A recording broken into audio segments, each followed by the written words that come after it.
दोस्तों नमस्कार, welcome back to Dreamland Educational Hub. दोस्तों जैसा कि मैं अपने सेकंड लास्ट वीडियो में जो मैंने आपको बताया कि मैं कंटिन्यू जो है आपको करंट अफेयर्स से रिलेटेड क्वेश्चंस मैं देते आ रहा हूँ और मैं आगे भी इसे देते रहूँगा। तो इसके पहले वीडियो में मैं करंट अफेयर्स का 10 क्वेश्चन और उसका बेस्ट एक्सप्लेनेशन मैं आपको दे चुका हूँ। ठीक है, ये आपका सेकंड वीडियो है जो कि कंप्लीट एक्सप्लेनेशन के साथ आपके पास जाएगी।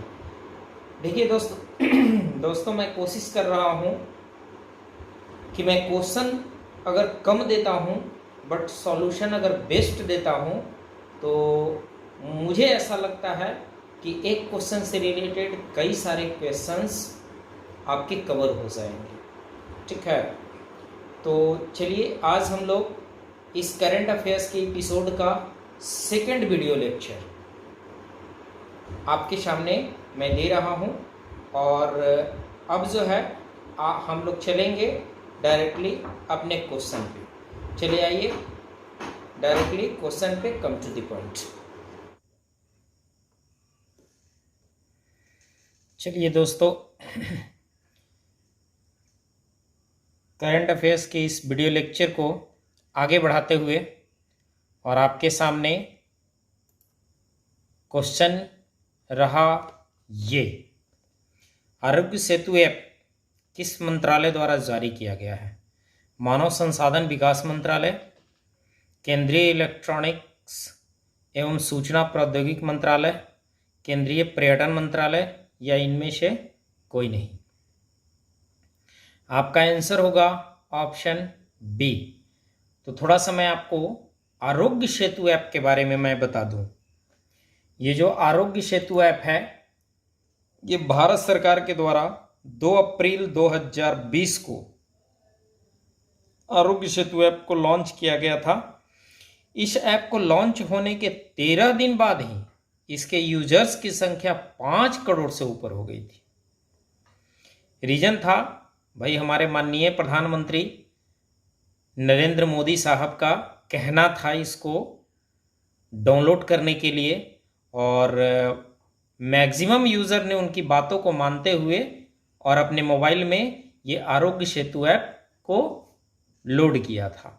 ये पहली कोरोना वायरस थी, लोगों को डर भी था और बार बार ये आरोग्य सेतु ऐप के बारे में बताया भी जा रहा था कि यह कोरोना संक्रमण के खतरे और जोखिम का आकलन करने में आपको मदद करेगी। साथ ही साथ आपके आसपास कितने ऐसे यूजर्स हैं आरोग्य सेतु यूजर्स जो कोरोना बीमारी से संक्रमित हैं, यानी आपके आसपास के जानकारी को भी देने का काम ये आरोग्य सेतु ऐप करती है। और अब तो आरोग्य सेतु ऐप से आप वैक्सीनेशन का रजिस्ट्रेशन भी करवा सकते हैं। ठीक है, तो आरोग्य सेतु ऐप में धीरे धीरे जो है अपग्रेडेशन हो रही है। ठीक है ना, पहले सिर्फ जो है वो संक्रमण के खतरे और जोखिम का आकलन करती थी और आसपास के लोगों के बारे में बताती थी कि कोरोना से संक्रमित कौन है। अब उसी के माध्यम से, उसी आरोग्य सेतु के माध्यम से आप कोरोना वायरस का वैक्सीनेशन के लिए आप रजिस्ट्रेशन करवा सकते हैं। ठीक है, तो चलिए आपके लिए क्वेश्चन नंबर 2 रहा ये, भारत की पहली लिथियम रिफाइनरी किस राज्य में स्थापित होगी? अभी हुई नहीं है, ये होने वाली है। पंजाब, गुजरात, राजस्थान और इनमें से कोई नहीं। आपका आंसर होगा ऑप्शन बी, ये गुजरात में स्थापित होने वाली है। गुजरात में भारत की पहली लिथियम रिफाइनरी स्थापित की जाएगी। इसके लिए सबसे बड़ी नवीकरणीय ऊर्जा कंपनियों में से एक पनिकरण पावर लिमिटेड, याद रखिएगा इसको, पनिकरण पावर लिमिटेड लगभग 1000 करोड़ रुपए का निवेश करने जा रही है। इस रिफाइनरी के लिए लिथियम अयस्क को ऑस्ट्रेलिया से आयात किया जाएगा। ऑस्ट्रेलिया एक अलग महाद्वीप है, आपको पता है ना, अलग महाद्वीप ही है आपका ऑस्ट्रेलिया। तो ऑस्ट्रेलिया से आपका इस रिफाइनरी के लिए लिथियम अयस्क को आयात किया जाएगा। ठीक है, चलिए आगे बढ़ते हैं और चलते हैं हम लोग क्वेश्चन नंबर 3 में। गुवाहाटी में न्यू मेडिकल कॉलेज की आधारशिला किसने रखी? नरेंद्र मोदी, रमेश पोखरियाल निशंक, डॉक्टर हर्षवर्धन और अमित शाह। इसका आपका आंसर है ऑप्शन डी, अमित शाह। अमित शाह ने गुवाहाटी में न्यू मेडिकल कॉलेज की आधारशिला रखी थी। आगे बढ़ते हैं और आगे आइए क्वेश्चन नंबर 4। सब्जियों के लिए एमएसपी तय करने वाला पहला राज्य कौन है? केरल, बिहार, उड़ीसा और राजस्थान। केरल, बिहार, उड़ीसा और राजस्थान। एमएसपी लागू करने वाला पहला राज्य कौन है? ठीक है, इसका आंसर होगा आपका ऑप्शन ए यानी केरल। आ जाइए, एमएसपी का मतलब क्या होता है? इसको बोलते हैं मिनिमम सपोर्ट प्राइस। केरल पहला राज्य है जिसने यह पद्धति सब्जियों पर लागू किया है। ऐसे प्रायः यह कृषि सामग्री पर लगाई जाती है। ये जो एमएसपी है कृषि सामग्री पर लगाई जाती है। और अभी किसान बिल जो आया था उसमें एमएसपी की भी बात की गई थी। बार बार किसानों का मांग भी था एमएसपी को लेकर के। समझ गए? चलिए आगे बढ़ते हैं। अगला है आपका क्वेश्चन नंबर 5। 15वें वित्त आयोग के अध्यक्ष कौन है? वाईवी रेड्डी, एनके सिंह, दोनों या नन ऑफ दिस। ठीक है, तो इसका आपका आंसर होगा एनके सिंह, जिनको हम लोग बोलते हैं श्री नंद किशोर सिंह। एनके सिंह, नंद किशोर सिंह। आइए देखते हैं। संविधान के अनुच्छेद 280, याद रखेंगे, संविधान के अनुच्छेद 280 के अंतर्गत वित्त आयोग का गठन किया जाता है। कितना? 280, याद रखेंगे, संविधान के अनुच्छेद 280 के तहत वित्त आयोग का गठन किया जाता है। और सबसे पहले वित्त आयोग का जो गठन हुआ था वो 1951 ईस्वी में हुआ था। और इस पहले वित्त आयोग के अध्यक्ष थे केसी नियोगी। ठीक है, ये वित्त आयोग का गठन क्यों किया जाता है जरा इसको समझिएगा। भारत जो है एक संघीय राज्यों, ये राज्यों का संघ है। ठीक है, ये राज्यों का संघ है। यहाँ केंद्र और राज्य के बीच में वित्तीय व्यवस्थाओं के समन्वय स्थापित करने के लिए, वित्तीय व्यवस्थाओं के बैलेंसिंग के लिए आपका वित्त आयोग का गठन किया जाता है। यह भारत में केंद्र सरकार एवं राज्य सरकारों के वित्तीय संबंधों को परिभाषित करती है। ठीक है, इसके अगर सदस्य की बात की जाए तो याद रखिएगा, इसमें एक अध्यक्ष होते हैं और 4 अन्य सदस्य होते हैं, यानी 1 प्रेसिडेंट एंड 4 मेंबर्स होते हैं। ठीक है, इसकी कार्यकाल की अगर बात करेंगे तो इसका कार्यकाल जो होता है 5 वर्षों के लिए वित्त आयोग का गठन किया जाता है, जिसमें 15वें वित्त आयोग का गठन जो हुआ है वो 2020-21 से 2025-26 तक का इसका कार्यकाल है। ठीक है, आगे देखिए, 15वें वित्त आयोग, अब तक भारत में 15 वित्त आयोग का गठन हो चुका है। 15, जिसमें पहले वित्त आयोग के अध्यक्ष थे केसी नियोगी। ठीक है ना, पहला वित्त आयोग का गठन जो हुआ था 1951 ईस्वी में हुआ था। अभी 15वें वित्त आयोग का गठन हुआ है। इस 15वें वित्त आयोग के अध्यक्ष हैं श्री नंद किशोर सिंह, जिसको एनके सिंह शॉर्ट में हम लोग कहते हैं। ये जो नंद किशोर सिंह हैं ये भारतीय योजना आयोग के भूतपूर्व सदस्य भी रहे हैं। अब आ जाइए कि ये 15वें वित्त आयोग के 4 अन्य सदस्य कौन कौन हैं, क्योंकि एक इसमें प्रेसिडेंट होते हैं और 4 मेंबर्स होते हैं। ठीक है ना, तो प्रेसिडेंट तो आपके हो गए एनके सिंह। अब आइए 4 मेंबर्स में कौन कौन है। पहले मेंबर्स हैं श्री अजय नारायण झा। सेकंड मेंबर हो गए professor Anoop Singh. Third member हैं आपके डॉक्टर अशोक लाहड़ी। और 4th मेंबर हैं डॉक्टर रमेश चंद्र के। ठीक है, समझ में आ गया। पूरे वित्त आयोग के बारे में हम जानकारी दे दिए हैं। नॉर्मली जो वित्त आयोग के बारे में क्वेश्चंस आते हैं पहले वित्त आयोग का गठन कब हुआ था, पहले वित्त आयोग के अध्यक्ष कौन थे, ठीक है ना। अभी तक कितने वित्त आयोग का गठन ऑलरेडी इंडिया में हो चुके हैं, ठीक है। तो याद रखिएगा 15 वित्त आयोग का गठन हो गया था। पहला वित्त आयोग 1951 में हुआ था। पहले वित्त आयोग के अध्यक्ष थे केसी नियोगी। 15वें वित्त आयोग के अध्यक्ष हैं श्री नंद किशोर सिंह, ठीक है। आगे बढ़ते हैं और आपके लिए क्वेश्चन नंबर 6 रहा ये 7E ऐप किससे संबंधित है। 7E ऐप किससे संबंधित है। पर्यावरण, शिक्षा, खेल, दोनों, बी और सी। इसका आंसर होगा आपका ऑप्शन बी। यहां पे इसका आंसर होगा ऑप्शन बी। ऐसे आपको बता दें कि यह 2 क्षेत्र में लागू किया गया है, एक शिक्षा में और दूसरा स्वास्थ्य में, ठीक है।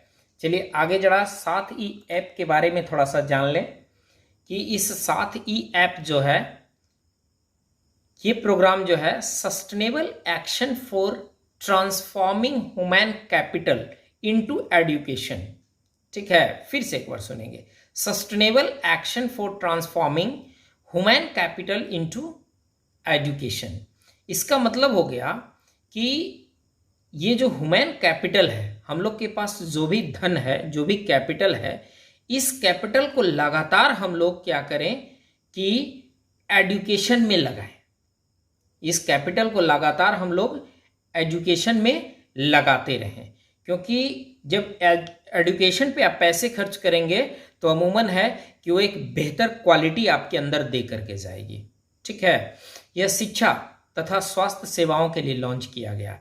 इस प्रोजेक्ट के लिए 3 राज्य को रोल मॉडल के रूप में बनाया गया था। 3 राज्य को, ठीक है ना, बनाया गया था। इसलिए मैं था कह रहा हूं कि इसका कार्यकाल खत्म हो चुका है, क्योंकि इसका कार्यकाल 2018 से 2020 तक ही था, ठीक है ना। तो 3 राज्य को रोल मॉडल बनाया गया है, एक झारखंड, दूसरा ओडिशा और तीसरा एमपी, ठीक है ना। पहला झारखंड, दूसरा ओडिशा और तीसरा एमपी, ये 3 राज्य को रोल मॉडल बनाया गया था। इसी 3 राज्य पर यह 7E ऐप लॉन्च किया गया था, ठीक है। चलिए आगे बढ़ते हैं, आगे बढ़िए क्वेश्चन नंबर 7। भारत के सूर्य मिशन का नाम क्या है। देखिए भारत के सूर्य मिशन की अगर बात करें तो एक चीज आपको मैं बता दूं कि भारत का एक पहला सूरज के लिए मिशन शुरू हुआ है, पहला।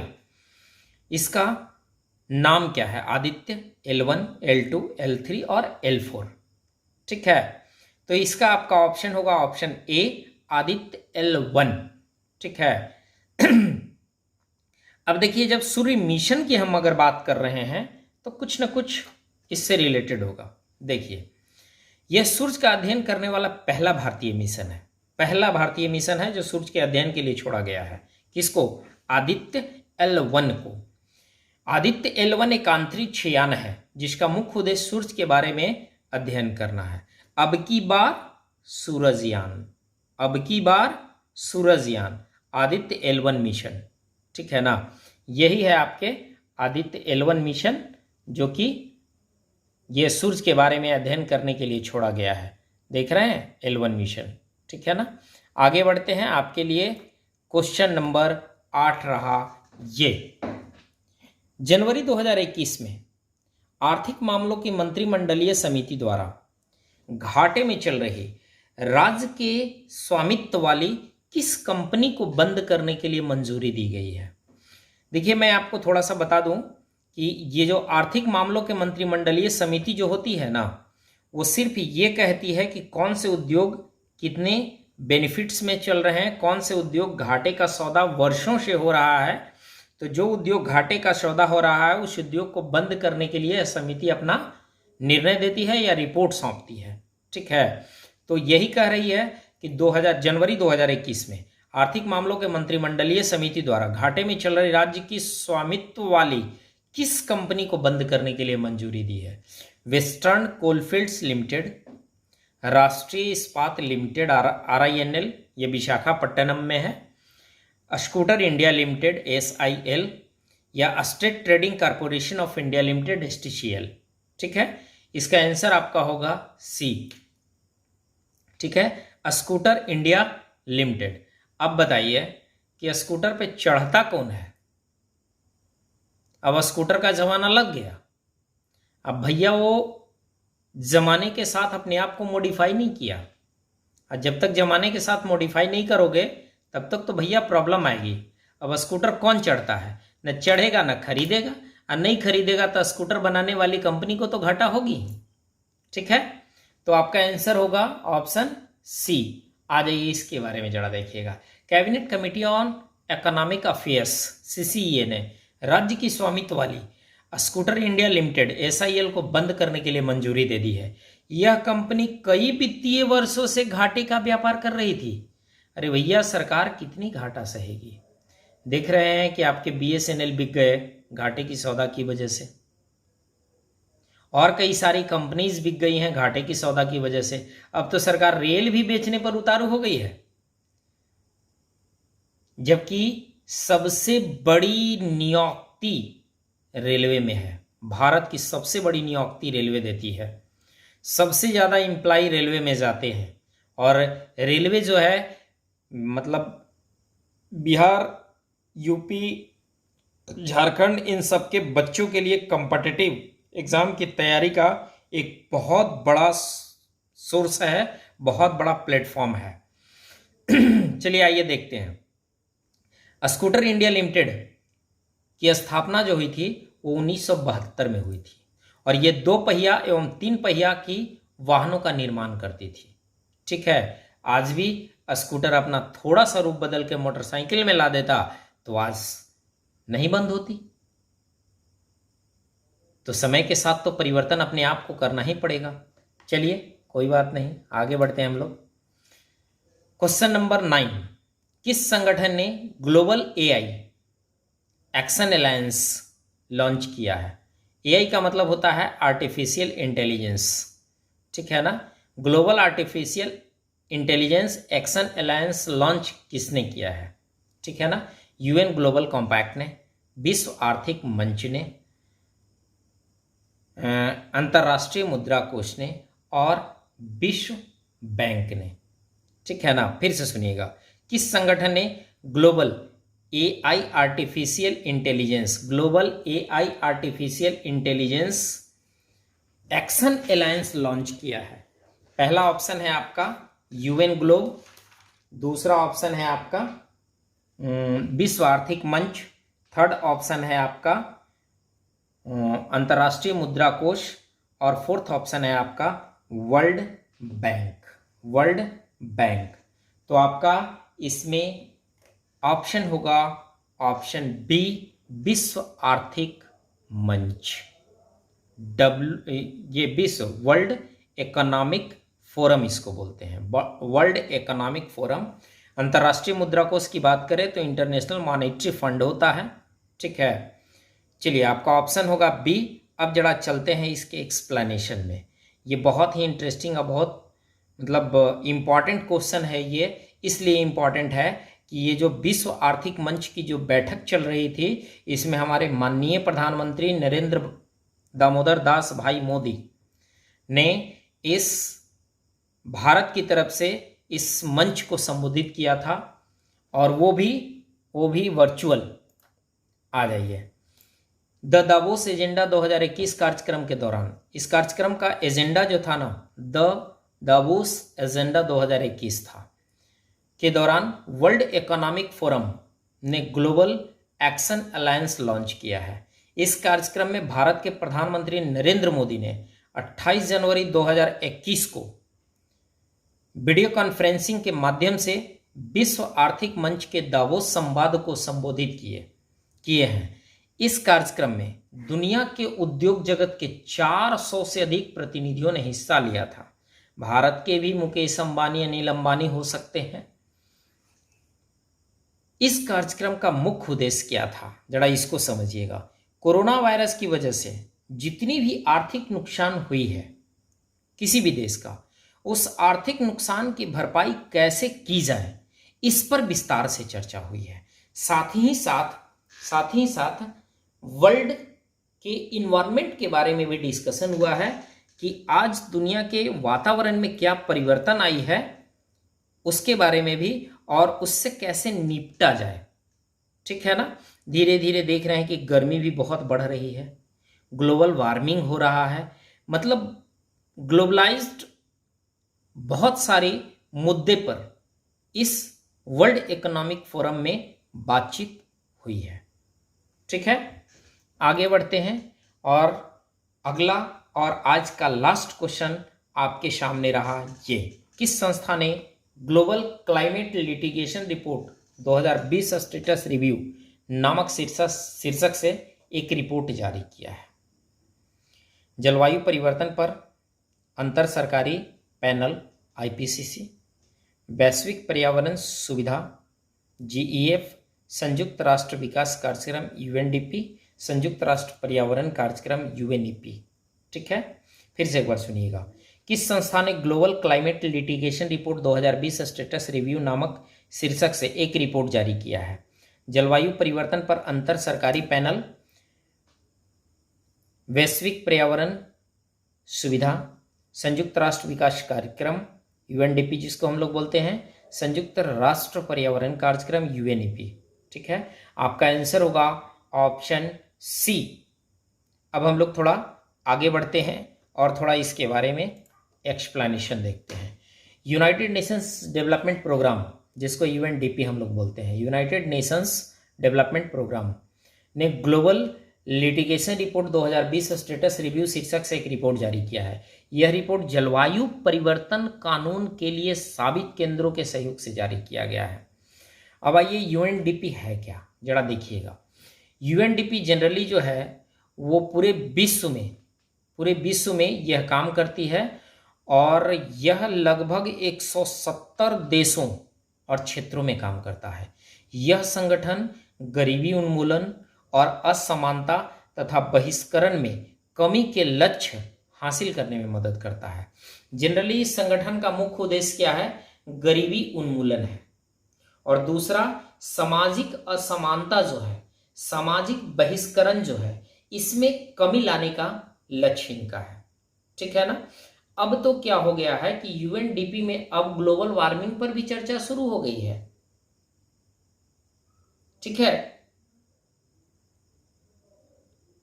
इसीलिए इस रिपोर्ट में जलवायु परिवर्तन कानून के बारे में जिक्र किया गया है। जो जलवायु परिवर्तन हो रही है इसको लेकर के बातचीत चल रही है। अब आइए, यूएनडीपी की स्थापना जो हुई थी वो 22 नवंबर 1965 को हुई थी। ठीक है ना, 22 नवंबर 1965 को यूएनडीपी की स्थापना हुई थी। इसका मुख्यालय की अगर बात करते हैं तो इसका मुख्यालय है न्यूयॉर्क सिटी। ठीक है, क्लियर हो गया? क्लियर हो गया। चलिए, तो ये आज का लास्ट क्वेश्चन था। Thank you very much. आप लोग नेक्स्ट वीडियो के लिए रेडी रहिए। तब तक के लिए खुदा हाफिज, जय हिंद, जय सतगुरु अकाल।